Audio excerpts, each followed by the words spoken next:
اس programme کو ہمیشہ ہمیشہ اونچائی عطا فرمائے۔ آمین اللہ یقیناً یہ ماہ عروج ہے اور ماہ ربیع الاول جسے ربیع النور شریف سے بھی یاد کیا جاتا ہے۔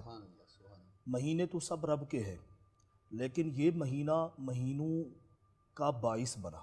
جتنے بھی ہمیں مہینے ملے، جتنی فضیلتیں ملی، جتنی عظمتیں ملی، جتنی شرافتیں ملی، جتنی اللہ تعالیٰ نے ہمیں نعمتیں عطا کی، ساری نعمتیں اسی مہینے کی مرہون منت ہے۔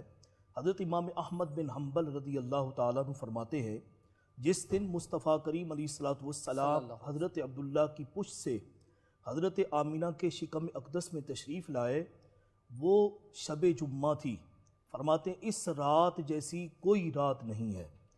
تو اب بتائیں، جس رات میں حضور کا نور مبارک ماں کے پیٹ میں تشریف لایا، اس رات کا مقابلہ نہیں تو جس دن میں خود رسول اکرم صلی اللہ علیہ وسلم آپ اس دنیا آب و گل کے اندر معرض وجود میں اس دنیا میں تشریف لائے، آپ بنفس نفیس خود تشریف لے آئے، تو وہ دن کتنا اعلیٰ اور عظیم ہوگا۔ کیا بات، ہمیں تو جان ملی تو حضور کا صدقہ، مال ملا حضور کا صدقہ، عزت ملی حضور کا صدقہ، ہمیں شعبان حضور کا صدقہ، رمضان حضور کا صدقہ، قرآن حضور کا صدقہ، ایمان حضور کا صدقہ، عرفان حضور کا صدقہ، ایقان حضور کا صدقہ، بلکہ کہنے دیجیے کہ خود رب رحمان بھی ہمیں حضور کا صدقہ ملا ہے۔ تو یہ ربیع النور شریف جو ہے، اس میں یقیناً اللہ تعالیٰ سے محبت کا ایک انداز، اس کے محبوب سے محبت کرنا، کہ اللہ تبارک و تعالیٰ نے اپنے محبوب علیہ السلام کی محبت کو ہمارے لیے کیا بنایا۔ علامہ اقبال نے کہا، مغز قرآن روح ایماں جان دیں، مغز قرآن روح ایماں جان دیں، ہست حب رحمت للعالمین۔ کہ یہ جو مہینہ ہے، چونکہ رسول اکرم صلی اللہ علیہ وسلم سے محبت کا اظہار کیا جاتا ہے، اور نبی اکرم صلی اللہ علیہ وسلم آپ خود بنفس نفیس دنیا میں ظاہری طور پر جلوہ فرما ہوئے، اور ماہ ربیع النور شریف میں جس نے اللہ تعالیٰ کی عبادت حضور کی عظمت یا حضور کی تشریف آوری کی وجہ سے کی، چاہے وہ نماز کی صورت میں ہے، چاہے وہ روزوں کی صورت میں ہے، چاہے وہ صدقات و خیرات کی صورت میں ہے، اور یا پھر محافل کی صورت میں ہے، یا لنگر کی صورت میں، کسی طریقے سے بھی آپ صلی اللہ علیہ وسلم کی آمد پر خوشی منائی، تو یقیناً ان کو اس کے فیوز و برکات نصیب ہوئے ہیں۔ میں تو کہتا ہوں عید الفطر، عید الاضحیٰ تب ہوتی جب سرکار تشریف لائے۔ اگر حضور نہ ہوتے تو عید الفطر عید الاضحیٰ کہاں سے ملتی؟ یہ تو عیدوں کی اصل عید ہے، جس میں حضور پر نور صلی اللہ علیہ وسلم تشریف لائے۔ آج میلاد النبی ہے، دل بڑا مسرور ہے، عید عاشقوں کی تو 12 ربیع النور ہے۔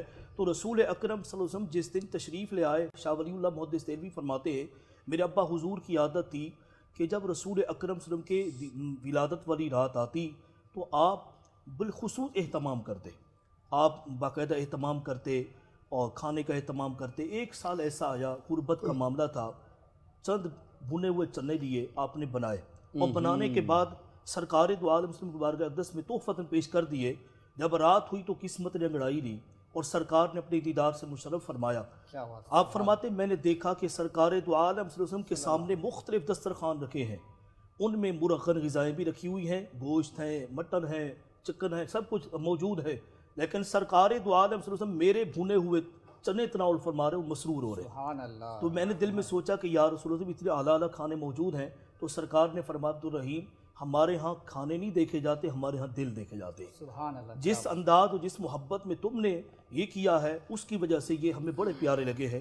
اسی طرح حضرت شاہ عبدالحق محدث دہلوی محقق علیہ اطلاق، جو کہ بڑے عظیم محقق بھی ہیں، مدقق بھی ہیں، اور کوئی رات آپ کی زندگی کی نہیں چھوٹی جس رات میرے مصطفیٰ کا دیدار نہ ہوا۔ شاہ عبدالحق محدث دہلوی رحمۃ اللہ علیہ آپ فرماتے ہیں، جب میں رب کے حضور میں دعا کرتا ہوں تو میں یہ کہتا ہوں، یا اللہ میں جو بھی عمل کرتا رہا میں فساد نیت کا شکار رہا، مجھے اس عمل پہ بھروسہ نہیں، اس عمل پہ کوئی مان اور ناز نہیں، یا اللہ ایک عمل ایسا ہے مجھے پتا ہے وہ تجھے بڑا پیارا لگتا ہے، تو وہ عمل کون سا ہے؟ آپ پوچھیں شاہ عبدالحق محدث دہلوی سے، تو فرماتے ہیں وہ عمل یہ ہے کہ جب سرکار کی یا اللہ تیرے محبوب کی ولادت والی رات آتی ہے، میں اس رات میں تیرے محبوب پہ کھڑے ہو کے درود و سلام پڑھتا ہوں اور تیرے محبوب کی آمد والی گھڑی سے خوش ہوتا ہوں۔ یا اللہ کوئی عمل تیری بارگاہ میں قبول ہو نہ ہو، لیکن یہ مجھے پتا ہے کہ تیرے حبیب کی آمد پہ جو میں نے خوشی کا اظہار کیا ہے تو اس کی بدولت مجھ پر کرم فرمائے گا اور میری دعاؤں کو قبول کر لے۔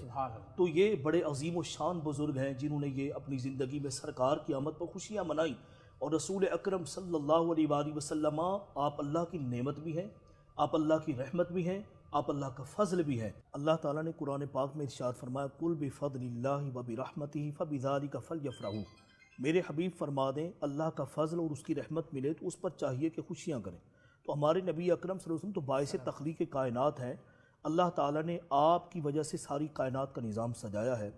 آپ صلی اللہ علیہ وسلم اللہ کی نعمت بھی ہیں، اللہ کا فضل بھی ہیں اور اللہ کی رحمت بھی ہیں، اور اس میں کوئی شک و شبہ نہیں ہے، کیونکہ اللہ قرآن پاک میں فرماتا ہے وَمَا أَرْسَلْنَاكَ إِلَّا رَحْمَةً لِلْعَالَمِينَ، میرے حبیب آپ کو تمام کائنات کے لیے، تمام جہانوں کے لیے رحمت بنا کر مبعوث کیا ہے۔ اور اس طرح اللہ فرماتا ہے وَبَشِّرِ الْمُؤْمِنِينَ بِأَنَّ لَهُم مِّنَ اللَّهِ فَضْلًا كَبِيرًا، میرے محبوب مومنین کو خوشخبری سنا دیں کہ ان کے لیے فضل کبیر ہے۔ تو فضل کبیر کون ہے؟ وہ ہمارے نبی اکرم صلی اللہ علیہ وسلم کی ذات گرامی ہے۔ تو اللہ فرماتا ہے نعمت ملے وَأَمَّا بِنِعْمَةِ رَبِّكَ فَحَدِّثْ، میری نعمت کے ملنے پر خوب چرچے کیا کرو، تو حضور سے بڑی نعمت کوئی نہیں ہے۔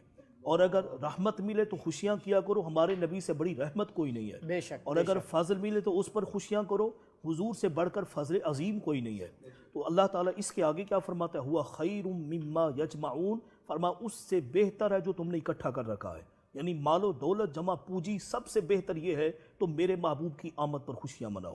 اسی طریقے سے اللہ تعالیٰ نے قرآن میں بھی تو ارشاد فرمایا ان الصلاۃ کانت علی المؤمنین کتابا موقوتا، بے شک مومنین پر نماز مقررہ وقت پر فرض کی گئی۔ میں حیران ہوتا ہوں قبلہ سناگر صاحب کہ ہم نماز پر تو سارے مجتمع ہیں، سارے اکٹھے ہو جاتے ہیں اور ہر کوئی کہتا ہے میں مومن ہوں، مقررہ وقت پر میرے اوپر نماز فرض ہے۔ اللہ فرماتا ہے علی المؤمنین، مؤمنین پر، جو علی المؤمنین یہاں فرمایا، اسی طرح کا جملہ اللہ نے دوسری آیت میں فرمایا لقد من اللہ علی المؤمنین، البتہ تحقیق مومنین پر اللہ نے احسان کیا۔ کون سا احسان؟ اذ بعث فیہم رسولا، کہ ان کے اندر عظمت والا رسول مبعوث کر دیا ہے۔ تو میرا مقصد کہنے کا یہ ہے جب ہم عمل میں یعنی نماز پڑھنے میں اکٹھے ہو جاتے ہیں تو پھر ہم حضور کی آمد پر اکٹھے کیوں نہیں ہوتے؟ ہمیں چاہیے کہ ہم حضور کی ذات اقدس پر بھی اکٹھے ہو جائے۔ جیسے مومنین کو اللہ نے کلیتاً حکم دیا کہ تم سب نماز پڑھو، ہم سب نمازی بن جاتے ہیں، اس طرح اللہ نے یہ بھی فرمایا مومنین پر میرے محبوب کا بھیجا جانا یہ احسان ہے۔ تو ہر مومن کو چاہیے کہ گردن خم کرے اور میرے آقا صلی اللہ علیہ وسلم کی آمد پر گردن خم کر کے حضور کی آمد پر خوشیاں منائے، اور یہ سمجھے کہ یا اللہ میں بھی مومن وہ بھی مومن، سب مل کر ہم حضور کی آمد پر خوب چرچے کیا کریں۔ اللہ ہمیں بار بار چرچے کرنے کے اور اس طرح کے موقع